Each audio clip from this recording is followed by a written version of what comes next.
Good morning, guys. On a Sunday at 5:30, and we are producing another $100 plus sheet for multiple clients. And I really wanted to cover some questions that we've been getting asked. And the majority of questions I get asked is, what printers do we recommend for working with inkjet vinyl? Many times you'll see printers that are inkjet based that are, referenced of $100, maybe $50. Some guys buy them used for $100. That might be $500-600 printers. I only tell you guys to proceed with caution with used, any type of used printer, because they typically are being sold for a reason. Not all the time. It's not 100% accurate all the time, but for the majority, the printers are being sold because they've either been expired in some sense, whether it be with ink, whether it be with problems with the mechanics of the machine, whether it be problems with the print head. These are things I want you to consider before spending your good money. If you're lucky enough to go on Craigslist or go on Facebook groups or some other area that is selling used equipment and you can find one new in the box, that's different. I would say then you're 100% good to go with that. Good investment. Go with it. As long as the unit's still new, you'll still have a factory warranty that'll protect you. But if you are buying used equipment, do not expect to purchase the equipment and not have any potential problems with it. And when I say that, I'm saying it openly because there are so many people that do have problems as soon as they get the units home. They feel confident that what they're buying is going to be 100% accurate as far as who's selling it. And unfortunately, in this world, we know most of the time there is some deceit in the way someone is selling something. They may tell you something about it. Hey, we're getting rid of it because we no longer have a sign shop. That should be a red flag right there to me. If you don't no longer have a sign shop, that tells me that the business failed or you stopped it. And no one stops a successful business. So you have to ask yourself why. Don't waste your time. Get as much information as you can probing the people on the phone. See if you can talk to somebody. And why I say that, psychologically, a lot of people like to do text today, and they stay as far away from direct human communication as possible. Get them on the phone. See if they'll talk to you about the equipment. And ask a lot of questions. You want to know general questions, how many hours are on the machine. If they don't know how to do that, you can look it up online. Most of the machines will have a recorded timestamp of how long they've been used. The other thing to take into account is finding out the ink history. And I know that sounds kind of crazy, but if you find out the ink history of the machine, meaning have they always used OEM inks? Because if they haven't, they've already contaminated the system with another set of inks, which means if you go back to OEM, the potential for you having color problems is pretty much off the chart. So be very careful with those type of investments. I see a lot of refurbishing sites online that are now selling wide format printers like this P7000, and what they'll do is they'll say, hey, we refurbished it, we've gone over it, this, that, the other thing. And then what they'll say at the end usually is that they changed over to bulk inks. And they'll tell you some crap like, hey, it's gonna save you a bunch of money. I don't know what they mean by save you a bunch of money, but I'd be very, very cautious of why anyone would change from OEM inks. The profit margin on you using OEM inks is still massive. And right now, the P7000 ink palette, again, being she's the SureColor model, she's using all of the Precision Core HDX Ultra Chrome inks.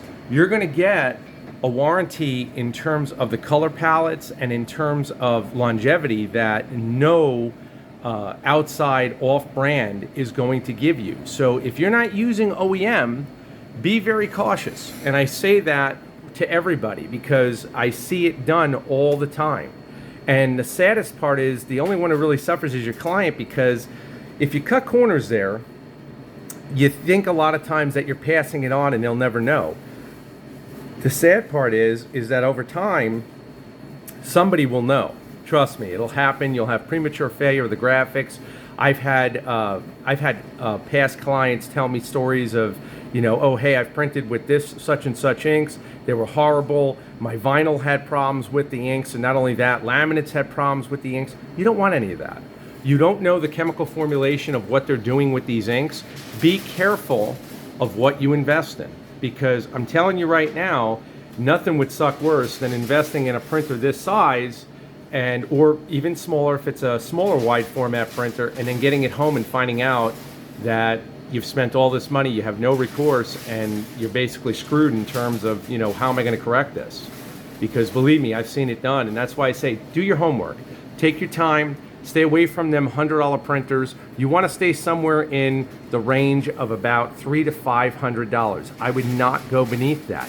If you're buying it used and you're lucky enough once again to find one used in the box, new, and when I say new, I mean sealed, then I would highly recommend that you double check everything, and then if you can find it under that $300 price range, then it makes sense. I mean, by all means.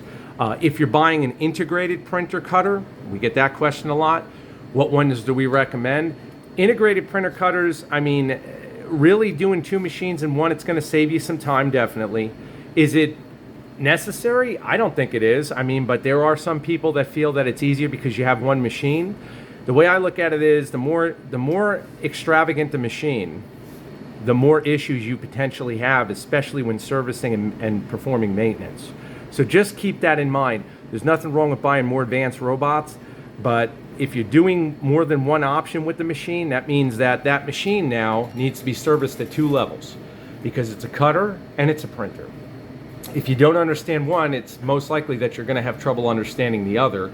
So just keep that in mind. They're usually much more money to service, and overall perspective as far as how you're actually working with it is going to play a huge role as well. But we always get told, oh man, I got a great deal. I found a great deal. This is usually an email title that I'll get. I found a great deal. What do you think? And that's what I really think. What I'm telling you now. Great deals are out there, absolutely. But I feel that too many people get excited too fast before they actually see the equipment and really delve deep into the history of the equipment. And then they have issues. When I found this unit, I was actually shopping. I found it on eBay, and it was brand new, sealed, in the box, and I saved, I believe it was $1,800 on it. So again, they're out there. They are out there. There are freight companies that'll get used equipment in, and when I say used, they're still new, sealed for whatever reason, and they didn't ship it. And those are really what you want to find. Those are the deals that you really hope to find, I should say. But buying used sign equipment at this level, again, this size, and I'm panning back so you can see the size of this equipment. Here's my hand. You can see the size of this printer. It's massive. When you think about that, think about why somebody would be selling it. Like I said, whenever you hear a business failed for a specific reason. If you hear a business failed and they say, hey, well, we closed the business, unless you know for sure they're retiring, I would ask why. Why did the business fail? And then at that point, I know that sounds crazy, but if the business failed, how long has the equipment been sitting?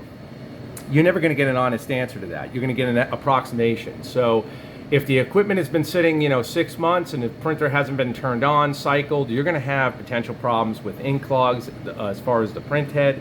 These are things that are major.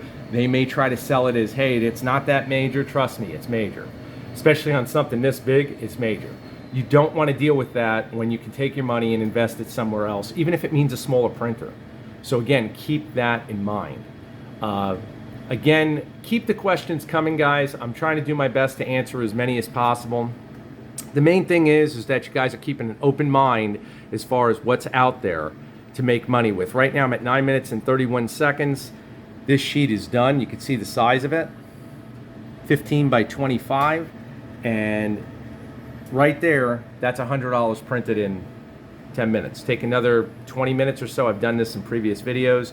Get it laminated, get it cut, and there you go. So keep your eyes open for the good deals. Just be smart with your money. And again, it never costs money to ask questions and ask deep ones. So take your time with that.